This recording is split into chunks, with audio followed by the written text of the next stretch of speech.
Hello po mga kababayan, si Dante Maravillas. Di biglang lumabas po sa kanyang video si Atty. Harry Roque para pasinungalingan yung kumakalat na balita na siya po ay kinaladkad na ng Interpol. Fake news niya yung kumakalat na balita na ako na-aresto na. Ano niya, Mr. Maravillas, ang analysis mo? Baka sinadya po na palitawin na si Atty. Harry Roque na huli na po. Kasi di ba tago ng tago si Atty. Harry Roque? Naka-TNT siya ngayon. Baka sinadya ng ating mga authorities na palitawin na nahuli na para lumabas sa video at sabihin, ano ngayon sinasabi ninyo na nahuli na ako? Nandito ako. I'm still walking free. Malaya pa ako hanggang ngayon. At patuloy ako sa pagsasayaw ng bangag, bangag, bangag. Ngiwi, ngiwi, ngiwi. Butod, butod, butod. Baka ganun po. Ano ba? Tagumpay yung ating mga authorities. Kung ganun yung strategy na ginawa para lumitaw si Atty. Harry Roque at ma-identify kung nasaan po yung kanyang whereabouts. Kasi ikot ng ikot siya po sa Europe. Maraming bastante yung pundo niya. Hindi maubusan. Nakaipon mga kababayan ng maraming pundo. Itong si Atty. Harry Roque. At malamang tuloy-tuloy ang daloy. Waiting na si si Sara Duterte. Ready na po na mag-take over. Inamin niya, handaan niya ako. Pag naka-take over po mga kababayan si Sara, ang expectation po siyempre ni Atty. Harry Roque, absuelto siya. O diba, mga kababayan? Kaya si Sara, no question na niya about my readiness. Sabi dito sa balita, iginiit ni Vice President Sara Duterte ang kanyang kandaang gampanan ng trabaho bilang Pangulo sakaling kailangang palitan si President Bongbong Marcos. Sa gitna ito ng isyu ng korupsyon at umano'y ulat ng destabilisasyon sa gobyerno, I presented myself to you when I was a candidate for Vice President with the understanding that I am the first in line in succession. Paliwanag ni Sara. Yan po yung expectation ni Atty. Harry Roque. Kasi talagang desidido ang kampo ng mga Duterte na hindi patapusin yung ating Pangulo. Puwersa ang iupo talaga po si Sara kasi kating-kating na po si Sara. Andang-anda daw siya. Hindi siya handa na ayusin yung DepEd. Naliliitan siguro. Total failure. Mga kababayan si Sara sa DepEd. Igawan niya Mr. Maravillas. Paano naging handa si Sara Duterte na maging Pangulo? Hindi nga naayos yung DepEd. Yun nga po. Kaya lang, siyempre, ganon talaga po ang mindset ng mga may... Ang mga may saltik, ganun talaga po mag-isip. Masyadong overconfident.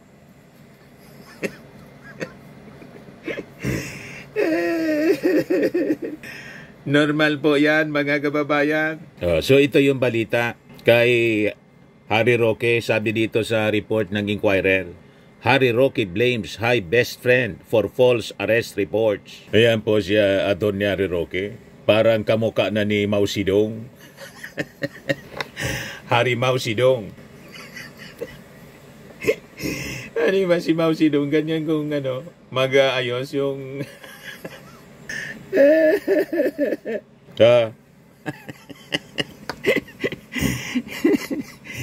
Ganyan si Chairman Mao Zedong, mga kababayan. Medyo kamukha na po ni Harry Roque, si Mao Zedong. Para silang magkapatid. Sa yung mga business associates, mga kababayan ni Harry Roque, kaya nga siya nasangkot sa qualified human trafficking. Mga Chinese yung ganyan mga... Ano ba? Si Cassandra Ong, Leong, na parehas niya mga kababayan nakasuhan ng qualified human trafficking. Lahat ito mga Chinese. But anyway, ibigay ko sa inyo yung kwento mga kababayan. Sinisisi niya yung tinawag niyang high best friend bilang source daw ng pagkalat ng report that he was arrested in The Hague, Netherlands. Sa kanyang Facebook Live kagabi, sabi po ni Roque, it must be our high best friend anya. Of course, because they are diverting issue from Saldico's numbers 4 and 5 videos, which include a 50 billion insertion, also involving presidential son Sandro Marcos. Naturally, anya, they are trying to deflect the issue away from Senator Amy Marcos' accusation that our president is foolish. And Saldico keeps reiterating that the mastermind of corruption in the flood control projects is none other than our foolish president. Yan mga kababayan ang kwento, pahayag ni Atty. Harry Roque na nagbibilang na lang po. It is just a matter of time before siya na kaladkarin ng Interpol, mga kababayan, at isalpak sa kulungan. Sabi ko nga, sokdulan na ang kasamaan nitong si Atty. Harry Roque. Kailangan na pusasan agad ito, hindi lang sa kamay, kundi pati sa paa, lagyan ng kadena na may hila-hilang may hila-hilang bakal tulad dito. Shackle with ball. Ng mga panahon, ganyan ang ginagawa sa mga kriminal. Hindi lang dito yung pusas po, pati sa paa, nilalagyan ng kadena na may hila-hilang bulang bakal para hindi na makatakas. O diba? Yan ang bagay po kay Atty. Harry Roque. Sa tindi ng kasamaan na kanyang ginawa. Ang kaso po, non-bailable kasi. Ang kaso, napakabigat. Qualified human trafficking. So, ang sinasabi ni Atty. Roque, deflection daw ito, diversionary tactics, para mawala ang atensyon ng tao doon sa mga expose ni Saldico. Sabi ng mga legal experts po, itong mga kwento ni sa video, wala man po itong legal weight. Padaling sabi, ang value nito mga kababayan, value ng marites. Kasi kung totoo po, ang mga sinasabi ni Saldico, dapat sinumpa ang salaysay. At hindi niya, sabi ni Atty. Howard Calleja, na taga dito din sa amin, kababayan din namin tulad ni Saldico. Walang legal weight niya yan. Ito, pakinggan ninyo po yung interview ni journalist Christian Esguera kay Atty. Howard Calleja ng Isang Bayan sa mga sinasabing pasabog ni Saldico. Christian, parang parang it's a dud, kasi nga walang it's not under oath, it has no legal consequence or legal effect. I'm not being too technical, but if we have to be honest and true to the process, kailangan naman susunod tayo sa technicality o sa procedure, and one of those is to have anything under oath. Ibig sabihin, hindi siya under oath committing that everything you say is kwento lang niya, binabasa yung script for whatever you say. Pang-politika lang. Number 2, dapat po nandito siya sa Pilipinas. Correct. Kasi tulad ng sinabi ng ating Pangulo. In any testimony, Christian, hindi ito one way. Hindi Correct. ikaw yung nagsasalita sa testimony. Ang testimony is two ways, Because Correct. I'm sure even you, marami kang question dun sa kanyang mga explosion, pinasabog nga, yung kanyang mga explosion, di ba? So, if there are more questions, we have to be clarified. Ano ba talaga itong mga nangyaring ito? And number 3, ang sabi ko, hindi nakapanipaniwala na sabihin wala siyang kinita. Yes. Yun ang sa akin, that destroys the whole thing. Paano ko maniniwala kung yung kanya mismong statement, hindi ka panipaniwala to begin with, na saying hindi siya kumita. To me, one mistake in a statement puts a cloud on the whole statement altogether, Christian. Kaya sa tingin ko, medyo kailangan marami siyang paliwanagan dito at hindi rin dapat selective yung kanyang pagsasabi kasi alam naman natin, even si Diskaya sinabi na lumaki sila with Saldico 2016 onwards. At yung SunWest niya, kasama din sa laptop DepEd scam. Correct. So bakit hindi niya sabihin lahat ng katotohanan at bakit dito lang siya nag-isolate sa 2024, 2023 na mga issues, no? So, ang totoong deflection po, yung ginagawa ng kampo ng mga Duterte. Ang totoong deflection po, itong ginagawa ni Harry Roque. Deflection sa totoong issue na kanyang kinakarap din, totoong kaso na kinakarap na niya, yung human trafficking, qualified human trafficking. Nakikisawsaw siya sa issue ng flood control. Tutukan mo yung problema mo. Huwag kang magkisawsaw dito sa flood control. Huwag ka din makisawsaw sa problema ni Digong, sa ICC, na sinisiksik mo yung sarili mo dyan. Hindi ka nga kinuha bilang abogado. Ibig sabihin, wala man tiwala sa'yo kahit na si Sara. Bilang isang international law expert ko, no? Di ba? Ang dapat mong gawin, Harry Roque, umuwi ka na rito, abogado ka naman. Kahit nga si Panilo, yun ang hamon sa'yo, umuwi ka na. Kahit hindi ka umuwi, sigurado man, it's just a matter of time. Mahuhuli ka ng ating mga authorities, ng Interpol, at siguradong makukulong ka dito sa Pilipinas. At pag nahuli ka at nakulong, doon ka doon ka magsayaw-sayaw ng bangag-bangag-bangag, ngiwi-ngiwi-ngiwi, butod-butod-butod.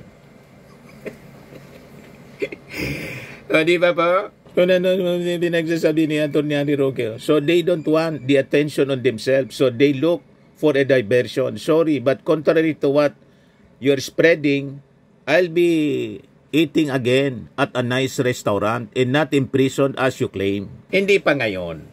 Sabi nga natin, ang paniwala natin mga kababayan, talagang sinadya na palitawin yung balita na na-arrest na itong si Atty. Harry Roque para mag-deny siya in public, mag-video uli, mag-upload. Siyempre, matitrace siya ng ating mga authorities saang location siya nag-upload.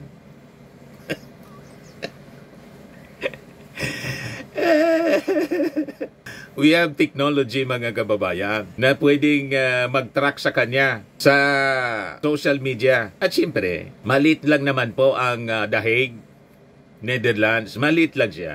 Si Tebes nga po, nahuli mga kababayan. At successful ay naibalik dito sa Pilipinas. So yung iniinsulto ninyong gobyerno, na bangag, weak leader, ay sigurado po, marirealize ninyo na ang inyong mga pinagsasabi ay mali. Hindi weak leader yung ating Pangulo. Kasi kung weak leader ang ating Pangulo, hindi sana nakakulong si Kibuloy, si Tebes at si Digong.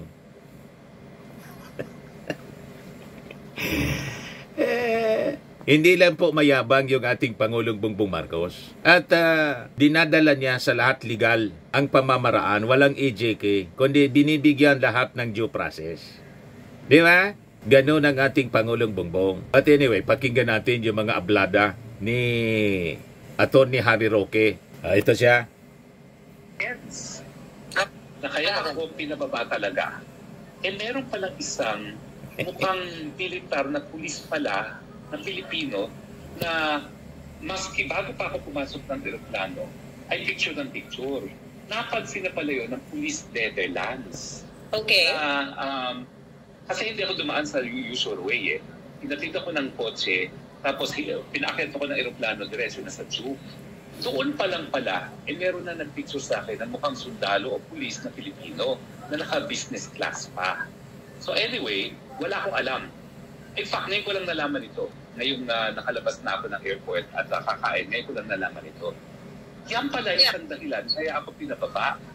Kasi... Oo, talagang inakos ng pulis pala yung Pilipinong yun. For security reason. Oo, at talagang tinignan ng telepono at kumpirmado na kinuhanan ako ng video na 10 seconds. So, tumakbo ka na hanggang may lupa. Dapat hindi nila pinalipad dahil mahuli ka rin at matatapos ang iyong kasamaan.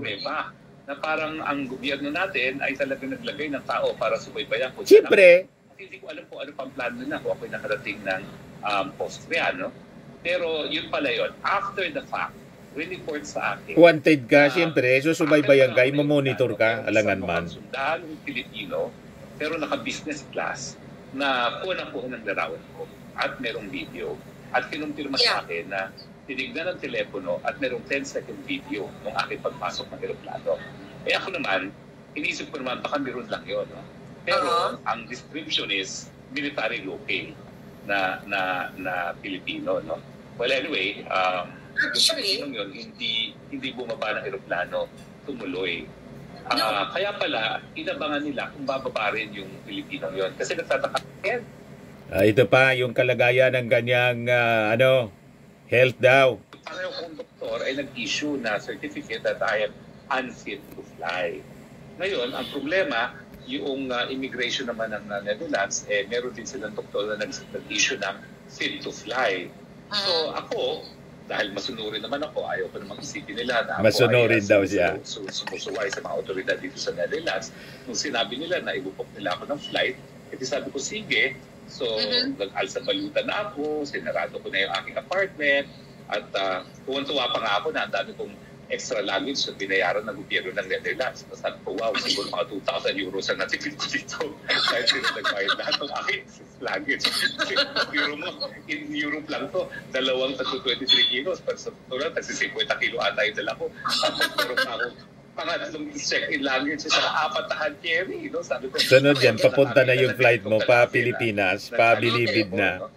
Pero nung ako'y nakasakay na sa aeroplano, alam kasi ng airline, no, being a commercial airline, na meron akong tinatawag na medical passport. So, nung nakita nila ang medical passport ko, na meron akong certificate that I'm unfit to fly, ayun na, no, biglang naantala na yung paglipat ng aeroplano at kinailangan linawin ng kapitan kung talaga ako'y pumapayag na lumipad. So, nung nakita na ko, nanong ako na talaga kapag lilipad, sabi ko, I thought I had no choice. Akala ko talaga, lilipad na ako ng Dutch government. So, sino pa naman ako para tumanggi? Eh, laki-laki na nakitang nalog ko sa Netherlands. 2 beses na ako inoperahan, no? Baka makitulwa sila susuwayin pa, no? 2 beses na ako nakinapal sa Universal Healthcare nila. Sabi ko, yun naman ako sa OSA na makikinabal ng Universal Healthcare. Pero, tinanong ako, ikaw ba ay talagang gusto mong lumipad? Sabi ko, siyempre hindi. Kasi sabi ng 2 doktor na nag-opera sa akin, hindi ako dapat lumipad. O, di nung sinabi ko yung gano'n, sinabi naman nung taga-immigration ata yun, o hindi ko alam kung sino yun, baka airport police, but we have a certificate na ikaw ay fit to fly. Sabi ko, alam ko yan, 2 yung doktor na nag-certify, pero ginawa lang nila sa akin, kinuha nila ang blood pressure ko at saka yung oxygen ko. Samantalang mga doktor na nag-issue sa akin ng mga medical certificate, mga doktor na nag-opera sa akin. No? So anyways, to cut a long story short, pinababa ako dahil in the end, of course, yung paniniwala ko talaga is what prevails. Kung sino paniniwala ko, is sarili ko doktor na nag-opera o yung doktor na kinuhanan lang ako ng blood pressure at na yung paniniwala ko talaga is what prevails. Kung sino paniniwala ko, is sarili ko doktor na nag-opera o yung doktor na kinuhanan lang ako ng blood pressure at ng oxygen. So, hindi po ako natuloy sa flight sa Vienna. Dinisembark po ako at buti na lang yung mga nagmamasa aking mga Pilipino na mga tagahig ay hindi pa ako iniwan sa airport at nagsasama-sama kami ngayon at magtatahalian na. Malamang pinigilan siya para hindi na po siya makatakas at dyan na lang siya mag-ikot-ikot muna habang hinihintay pa yung mga kino-ordinate ng members ng Interpol na magsiserve ng warrant of arrest sa kanya. Malamang ganun ang kwento, mga kababayan. Yes, sabi ni Antonio Montalvan, isa pong journalist abroad. He was not arrested because of the Interpol red notice. He was telling the truth. He was booked on a flight from Amsterdam to Vienna on KLM flight KL 1901. Remember? KL 1901 from Amsterdam to Vienna. But at Schiphol airport, he was apprehended. The important thing now is that he is under custody in the Netherlands, and that is where he lies. By the way, not all asylum seekers in the EU are given the Dublin case of first entry rule. He first entered the EU through Vienna. I know that personally. Welcome back to the Philippines, Harry Roque, in jail. Sabi ko sa inyo, it's just a matter of time. Kaya dapat, todo na ni Harry Roque yung kanyang pagsayaw-sayaw ng bangag, ngiwi, butod. Kasi hindi na yan magagawa sa labas. Pwede niyang gawin yan sa loob ng kulungan. Ayan si Harry Roque, oh. Join us in bangag, complete with the facial expression. Bangag.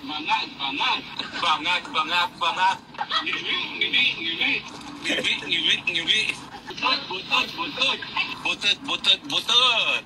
Join Mag-enjoy ka na. Itodo mo na yung pangangantsaw. Kasi, pag nahuli ka ng ating mga authorities, doon ka magbabangag-bangag, ngiwi sa kulungan. Ang problema doon, kung magsasayaw ka, wala kang audience at bawal doon ang cellphone. Hindi mo na pwedeng i-record sa cellphone at i-upload. For personal consumption mo na lang. At malamang, nakakakantsaw mong bangag-bangag, ngiwi, doon ka na mangiwi. Bumalik sa buhay mo. Ang lahat ng mga pangungutya mo sa ating Pangulong Bongbong Marcos at kay First Lady Lisa Marcos, ganun talaga maningil ang ating Panginoon sa mga taong tulad po ninyo. Di ba? Ganun lang yan. Kaya wait ka lang, Atty. Harry Roque. Itodo mo na ang pagsasaya. Kasi, in everything, sabi po sa Bible, there is a season in time. A time to laugh, a time to cry. A time to dance, a time to mourn. Yan ang sabi sa Ecclesiastes. Kaya itodo mo na yung pagsaya. Kasi malapit ka nang umiyak. Hindi lang simpleng iyak, kundi weeping. Ano ba? A time to weep, a time to laugh, a time to mourn, a time to dance. Ganun po. But anyway, yan man lang po mga kababayan yung short video natin. Atid sa inyo nitong napakagandang product.